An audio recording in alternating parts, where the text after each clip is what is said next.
আমরা মেনেও নিলাম উনি এত ভোলা ভালা, উনি কিচ্ছু জানেন না। যদি উনি না জেনে থাকেন, ওই অপদার্থ মেয়রকে অবিলম্বে আমার ভগবানের চেয়ার, নেতাজির চেয়ার থেকে অবিলম্বে টেনে হিচড়ে নামিয়ে ফেলা হোক।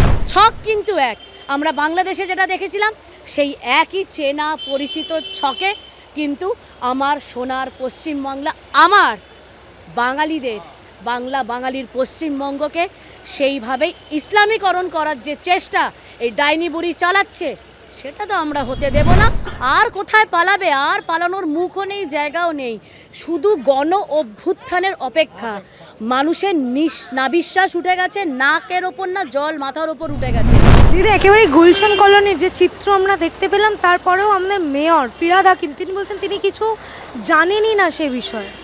না না, এটা তো স্বাভাবিক ব্যাপার। উনি এই বিশেষ সময় এমন উনি ন্যাকা হয়ে যায়, উনি কিচ্ছু জানেন না। উনি শুধু জানেন কিভাবে আধা পশ্চিমবঙ্গকে উর্দুতে কথা বলাবে, উনি জানেন কিভাবে হিন্দুদের ধর্মান্তরিত করে ইসলাম ধর্মে উনি আনবেন। কারণ যারা হিন্দু ধর্মে জন্মগ্রহণ করেছেন তারা তো খুব দুর্ভাগ্য নিয়ে জন্মগ্রহণ করেছে, সেই জন্য হিন্দু থেকে কিভাবে ইসলামীকরণ করানো যায়, তো এই জিনিসগুলো উনি জানেন। তো সারাদিন যদি মাথায় এগুলো চলে আর ভাগের টাকায় উনি এত ল্যাভিশলি এলাহি জীবনযাপন করছেন যে ওনার এসি ঘর থেকে নামার কোনো সময়ই নেই। তো এসি ঘর থেকে না নামলে, রাস্তায় না বেরোলে উনি জানবেন কি করে? কারণ ওনাদের যে ফান্ডিংটা হচ্ছে, ওনাদের ফান্ডিংটা তো হচ্ছেই এখানে জঙ্গি জামাত পোষণ আর কি করে পশ্চিমবঙ্গকে ইসলামিক রাষ্ট্রে পরিণত করা যায় সেইটার পরিকল্পনা করার জন্য উনি যে অগ্রণী এবং মুখ্য ভূমিকা পালন করছে সেটা জানতে আর পশ্চিমবঙ্গবাসীর দেরি নেই। আর যদি আমরা মেনেও নিলাম উনি এত ভোলা ভালা, উনি কিচ্ছু জানেন না, যদি উনি না জেনে থাকেন, তাহলে ওই অপদার্থ মেয়রকে অবিলম্বে, এর আগেও তোমাদের মাধ্যমে দাবি জানিয়েছি, ওই অপদার্থ মেয়রকে অবিলম্বে আমার ভগবানের চেয়ার, নেতাজির চেয়ার থেকে অবিলম্বে টেনে হিচড়ে নামিয়ে ফেলা হোক। কারণ ওনাকে ওই চেয়ারে অপদার্থতাগিরি করার জন্য বসানো হয়নি। উনি খালি হিন্দুদের ধর্মান্তরিত করবে, উনি আধা পশ্চিমবঙ্গকে ইসলাম ধর্মে উর্দুতে কথা বলাবে। অথচ এই গুলশান কলোনিতে তোমাদের মাধ্যমেই তো আমরা দেখেছি আজকে গুলশান কলোনিতে কারা থাকছে। তুমি আমি চিনি, এরা তো চেনা পরিচিত মুখ না, এদের পোশাক আশাক কথাবার্তা তো একটুও আমাদের সাথে মেলে না। তো এরা কারা?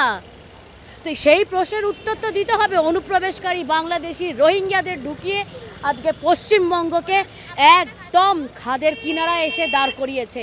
এখনও বাঙালিকে বলবো, ওই বাঙালির অস্মিতা নিয়ে সুরসুরি দিচ্ছে না, কোনো লাভ হবে না। বাঙালিরা দেরিতে জাগে, এটাও ঠিক যে কুম্ভকর্ণের ঘুমকেও বাঙালিরা হার মানাচ্ছে। কিন্তু যেদিনকে বাঙালিরা উঠে দাঁড়াবে, কারণ সত্যি কথা 34+14 বছরে বাঙালির মেরুদণ্ড, বন মেরুর ভেতরের ওই অংশটাকেও না শুকিয়ে দিয়েছে।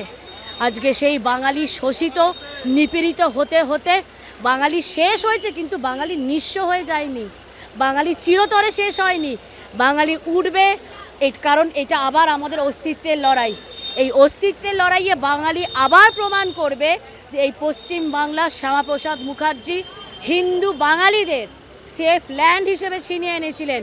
অতএব এটা আমার বাংলা। অতএব যতদিন এই জাতীয়তাবাদী তোমার আমার মতো মানুষ বেঁচে আছি, এই জিহাদি জঙ্গি রোহিঙ্গাদের এখানে আমরা টিকতে দেব না।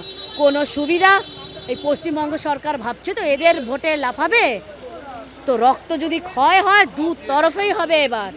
কারণ উনি যে চক্রান্ত চালিয়ে যাচ্ছে অনবরত, আজকে এই রোহিঙ্গাদের দিয়ে আজকে আমাদের সৌভ্রাতৃত্ব, যেটা হিন্দু মুসলিম দাঙ্গা লাগানোর চেষ্টা চলছে, সেটা আমার প্রতিবেশী কোনো মুসলিম ভাইয়ের সাথে কিন্তু সমস্যা নেই আমাদের, নাহি ওদের আমাদের সাথে সমস্যা হচ্ছে। এইটা শুধু রোহিঙ্গাদের দিয়ে, কারণ যেহেতু এক ধর্ম থেকে তারা বিলং করে, তাদেরকে দিয়ে এই দাঙ্গাটা লাগিয়ে একটা অশান্ত পরিবেশ, যেরকম মালদা, মুর্শিদাবাদ, ধুলিয়ান, শামসেরগঞ্জে করার চেষ্টা চলেছে, সেটাই করা হচ্ছে। কারণ ওখানকার স্থানীয় বাসিন্দারা অবধি বলেছে যে কারা এসে এরকমভাবে অত্যাচার করে আমাদের বাড়ি ভাঙচুর লুট করে চলে গেছে, আমরা কিন্তু এরা আমাদের স্থানীয় না, এদের কিন্তু আমরা চিনি না, জানি না। আর এই সেম প্যাটার্ন ছক কিন্তু এক। আমরা বাংলাদেশে যেটা দেখেছিলাম সেই একই চেনা পরিচিত ছকে কিন্তু আমার সোনার পশ্চিমবাংলা, আমার বাঙালিদের, বাঙালির পশ্চিমবঙ্গকে সেইভাবেই ইসলামীকরণ করার যে চেষ্টা এই ডাইনি বুড়ি চালাচ্ছে, সেটা তো আমরা হতে দেব না, দিচ্ছিও না। রাজপথে আছি, রাজপথ এখনও ছাড়িনি, ইঞ্চিতে ইঞ্চিতে আমাদের জায়গা আমরা বুঝে নেব। রাজ্যটা কোথায় গিয়ে দাঁড়িয়ে, একদিকে মেয়রের চরিত্রটা কাকে বসিয়েছে তিনি জানেন না, রাজ্যের কোথায় কি হচ্ছে আমাদেরকে না না না আমরা দেখতে পাচ্ছি পাঁচিল টপকে পালাতে, চাকরি চুরি করে। তো এই তো ওনার দলের এই টিএমসি নামক চোর তোলামূল আঞ্চলিক দলের তো পরিচয় এটা। একটা শিক্ষিত ভদ্রলোক দেখান তো, একটা শিক্ষিত ভদ্রলোক দেখান। কারণ বেসিক্যালি এটা হচ্ছে কলতলার পার্টি। তো কলতলার লোককে, যারা কলতলায় জলকল নিয়ে ঝামেলা করে, তাকে তুমি যদি এখন রাজ সিংহাসনে বসিয়ে দাও, সে কি করে রাজপাট চালাবে? যার পান্তা ভাত জোটে না, তাকে যদি তুমি রোজ মুখের সামনে পোলাও ধরো, তার কিন্তু সেটা ডাইজেস্ট হবে না, হজম হবে না। আজকে সেই জিনিসটাই হয়েছে। কারণ এই কাঙালি হাবাতে দলটা অনেক বেশি পেয়ে গেছে বলে গাগ্রসে সব গিলতে গিয়ে আজকে সর্বশান্ত করেছে আমার রাজ্যটাকে। কিন্তু আমরা রাজ্যটাকে সর্বশান্ত হতে দেব না। আমাদের প্রতিনিয়ত প্রচেষ্টা চলছে, লড়াই ময়দানে আছি। আরেকটু জনজাগরণ হলেই এই আঞ্চলিক দলটা চিরতরে নির্মূল হবে। কারণ ভবিষ্যৎ প্রজন্মকে গিলে খেয়েছে তো, এই ভবিষ্যৎ প্রজন্ম, তারপরে ভবিষ্যৎ প্রজন্ম জানতেই পারবে না যে এরকম একটা ডাইনির আগ্রাসনের একটা আঞ্চলিক দল বলেও কিছু ছিল, পুরো নিশ্চিহ্ন হয়ে যাবে। অন্যদিকে আমরা প্রাক্তন শিক্ষামন্ত্রী তিনি একেবারে কোর্টে দাঁড়িয়ে বলছেন যে আমি শিক্ষামন্ত্রী ছিলাম, আমি নির্দোষ, আমার একটা আত্মসম্মান আছে। আত্মসম্মানের বানানটা অবধি জানে? আত্মসম্মান কাকে বলে? যদি শিক্ষামন্ত্রী, একটা জিনিস বলো না, একটা এমএলএ এমপি বা ন্যূনতম একটা কাউন্সিলর, সবার তো একটা নির্দিষ্ট মাইনা সিস্টেম আছে আজকে গণতান্ত্রিক পদ্ধতিতে। তো সেই জায়গায় আজকে তুমি আমি সারা দিন অক্লান্ত পরিশ্রম করে যাচ্ছি। আজকে আমরা যে জায়গাটা দাঁড়িয়ে আছি সেটা হচ্ছে শিয়ালদার সবথেকে ব্যস্ততম জায়গা, কোলে মার্কেট, যেখানে মানুষ প্রতিনিয়ত জীবনের লড়াইটা লড়ে যাচ্ছে তার পরিবারকে দুটো সুখের মুখ দেখানোর জন্য, পরিবারের মুখে দুটো অন্ন তুলে দেওয়ার জন্য। কই, তাহলে তো সবাই আজকে কোটিপতি আর গাড়ি বাড়ি হাঁকিয়ে ঘুরে বেড়াতে পারতো। কই, আমরা এত অক্লান্ত পরিশ্রম করে পাচ্ছি না তো। কোন জাদু বলে টিএমসি করলেই কোটি কোটি টাকা মানুষের হয়ে যাচ্ছে? যা সাইকেল কেনার অকাত নেই সে বুলেট নিয়ে ঘুরে বেড়াচ্ছে, সে স্করপিও চড়ে ঘুরে বেড়াচ্ছে। কোন জাদু বলে? এটা শুধু একবার আমাদের পশ্চিমবঙ্গবাসীকে বলে দিন। কারণ যাদেরকে এরা ভোট ব্যাংক হিসেবে ইউজ করছে, তাদেরকে লেলিয়ে দিচ্ছে, ছেড়ে দিচ্ছে আমাদের ওপর। কারণ এটা তো সরকার চলছে না, সুরাবর্দি পার্ট 2 চলছে। ও ডাইনি বুড়ি নিজেকে সুরাবর্দি মনে করেছে, সুরাবর্দি মনে করে খুব ডাইনির উল্লাসিত হয়ে ভাবছে যে আমিও বোধহয় সুরাবর্দিকে পেরিয়ে গিয়ে আমিও গ্রেট ক্যালকাটা কিলিংস পার্ট 2 করে, সুরাবর্দি যেটা করে যেতে পারিনি সেই সময় গোপাল মুখার্জি প্রতিরোধ করেছিল। আজকে গোপাল মুখার্জি নেই, তো তাহলে আমিও বোধহয় আজকে পশ্চিমবঙ্গকে ইসলামীকরণ করে যেতে পারবো, পশ্চিম বাংলাদেশে গ্রেটার বাংলাদেশে পরিণত করতে পারবো। কিন্তু উনি ভুলে যাচ্ছেন হয়তো একজন গোপাল মুখার্জি আজকে সশরীরে আমাদের মধ্যে নেই, কিন্তু ওনার আদর্শ, ডিএনএ, রক্ত প্রত্যেকটা বাঙালির ঘরে আছে। তখন একজন গোপাল মুখার্জি এবং তার টিম ছিল, আজকে গোটা পশ্চিমবঙ্গ ঝাঁপাবে। লড়াই যখন অস্তিত্বে, তখন আমরা ইঞ্চিতে ইঞ্চিতে বুঝবো, 1 ইঞ্চিও ছাড়বো না। এসএসসিতে যেখানে দাগিদের, যারা দাগি সেই 1806 জনকে বেতন ফেরত দিতে বলা হয়েছে, সেই জায়গায় মুখ্যমন্ত্রী বলেছিলেন বিকল্প বিকল্প চাকরি দেবে গ্রুপ সি গ্রুপ ডিতে।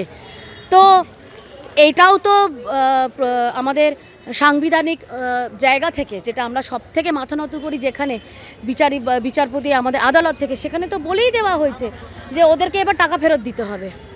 তোমাদের মাধ্যমে এর আগে তো প্রচুরবার বলেছি, না তোমাদের মাধ্যমে এর আগে প্রচুরবার বলেছি যে অযোগ্য হোক আর যোগ্য হোক, কারুর কাছে তো মানে অফুরন্ত মানে মাটি খুললেই টাকা আসছে না। অনেক যোগ্যকে, যোগ্যতা থাকা সত্ত্বেও, পার্সেন্টেজ মার্কস সব কিছু থাকা সত্ত্বেও চাপে পড়ে, আমরা জানি চাপে পড়ে টাকা দিতে হয়েছে। কারণ টাকাটা না দিলে ওই জায়গাটা তারা পাবে না।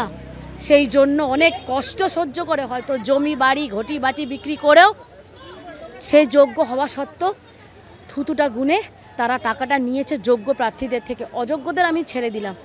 কিন্তু যখন তারা দিয়েছে, এতটা কষ্ট করেছে, এতটা লড়াই অবধি তারা যুঝেছে, যুদ্ধটা করেছে, আমি তাদের কাছে করো জোরে অনুরোধ করব, এর শেষ দেখে ছাড়ো।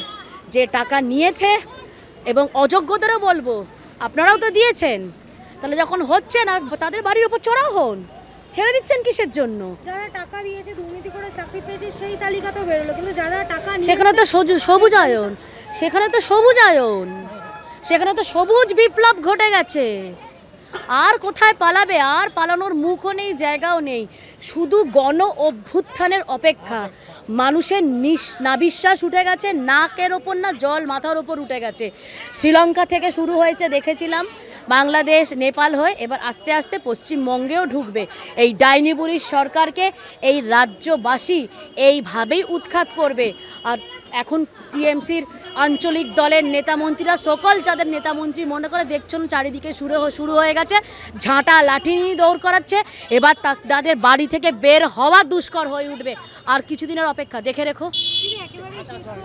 চাকরি দুর্নীতি করলে চাকরি গেলে বলা হচ্ছে বিকাশ রঞ্জন ভট্টাচার্য চাকরি খেয়েছে। আচ্ছা, অন্যদিকে কল্যাণ ব্যানার্জি, তিনি একবার দাগিদের হয়ে সওয়াল করছেন কোর্টে, আবার পরে করে তিনি এসএসসির হয়ে গিয়ে বলছেন এই 1806 জন দাগি। এখন ওনার হাতে ঘা লেগেছে তো। আচ্ছা মানলাম 34 বছরে আজকে অন্যায় অত্যাচার হয়েছে বলেই তো বিকল্প হিসেবে তোমাকে আনা হয়েছিল। আজকে তুমি একটা মহিলা, আমরা কি ভেবেছিলাম মহিলা একটা মা স্বরূপ, একটা মমতা নামটা শুনে ভেবেছিলাম একটা মমতাময়ী মাকে আমরা পেলাম। সে মহিলা হয়ে সে দুঃখ কষ্ট বুঝবে। ওরে বাবা, ও তো ডাইনিকে কমপ্লেক্স দিয়ে দিল। ডাইনিও একটা ঘর ছেড়ে দেয়, কিন্তু এই ডাইনি বুড়ি তার নিজের ঘরটাই একদম সর্বশান্ত করে রক্ত মাংস খুবলে খুবলে খেয়ে আজকে পশ্চিমবঙ্গের হাড় কঙ্কালসার চেহারা করে ছেড়ে দিয়েছে। তাহলে যখন পরিবর্তন চেয়েছিলাম আপনার মুখের দিকে চেয়ে, আপনি কিন্তু সেই বিশ্বাস ভরসা রাখেননি। অতএব এইবার ওই যে অবচেতন মনে আপনার মুখ থেকেও বেরিয়েছে না ডাইনি বুড়ি, যে পশ্চিমবঙ্গে পরিবর্তন দরকার। হ্যাঁ সত্যিই দরকার। এক এক সময় না সরস্বতীও জীবের মধ্যে এসে বসেন, দিনের একটা কথা আমাদের সত্যি হয়ে যায়, এটাও সত্যি হয়ে যাবে। আর কিছু দিনের অপেক্ষা।